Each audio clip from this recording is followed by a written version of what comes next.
Assalamualaikum warahmatullahi wabarakatuh. Sebelumnya, perkenalkan nama saya Rohman Nur Hidayat. Pada kesempatan kali ini, saya ingin sharing mengenai learning journey apa yang telah saya pelajari selama masa Latsar CPNS Mahkamah Agung Wilayah Semarang di agenda yang pertama ini. Di mana pada agenda pertama ini, kita mempelajari mengenai sikap dan perilaku bela negara. Dalam Latsar kali ini, banyak sekali manfaat dan ilmu-ilmu yang telah saya peroleh, dan juga saya bernostalgia terkait metode pembelajaran di mana saya nostalgia kembali seperti masa kuliah, mulai berkecimpung dengan PPT, modul,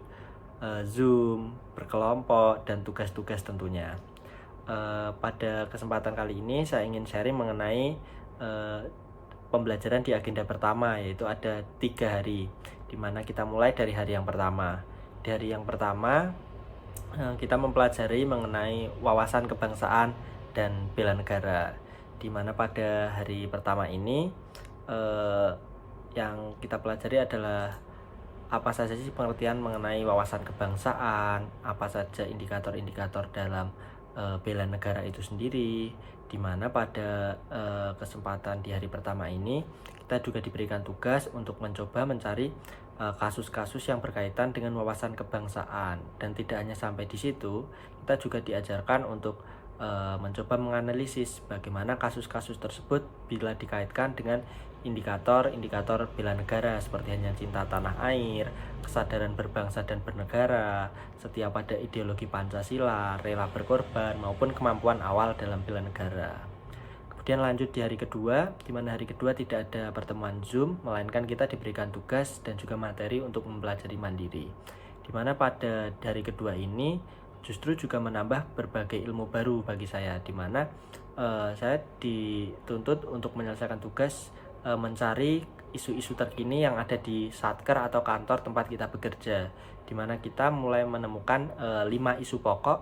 dan dari kelima ini kita analisis menggunakan 2 metode. Yang pertama ada APKL dan yang kedua USG, di mana pada awalnya saya sangat asing dengan metode-metode ini, tapi setelah saya mempelajari ternyata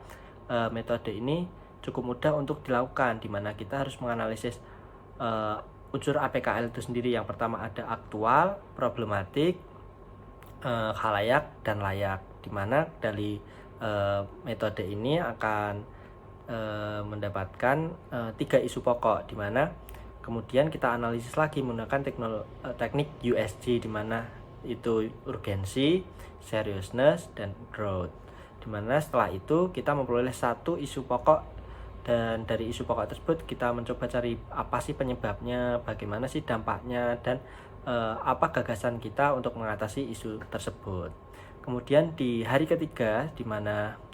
di hari ketiga kita mempelajari mengenai kesiapsiagaan bela negara. Apa sih yang dibutuhkan seseorang ketika ingin melakukan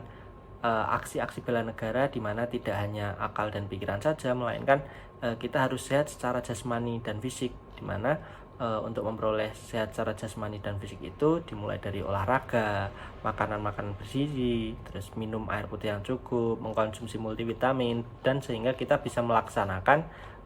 bela negara tersebut. Kita juga menuangkan aksi bela negara tersebut dalam sebuah metrik di penugasan di hari ketiga ini, di mana kita menuliskan metrik berdasarkan indikator-indikator seperti hari pertama tadi, yaitu cinta tanah air, sadar berbangsa dan bernegara, setia kepada metode ideologi Pancasila, rela berkorban, dan mempunyai kemampuan awal bela negara. Dari kelima unsur ini, indikator ini kita hubungkan aksi-aksi apa yang telah kita lakukan selama ini, dan ternyata secara tidak kita sadari banyak sekali hal-hal yang telah kita lakukan itu berkaitan dengan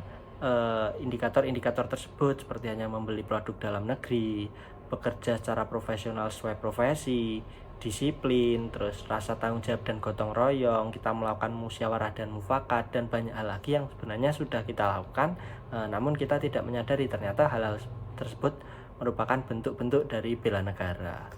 Mungkin itu saja apa yang saya pelajari mengenai learning journey di agenda pertama ini. Cukup sekian, terima kasih.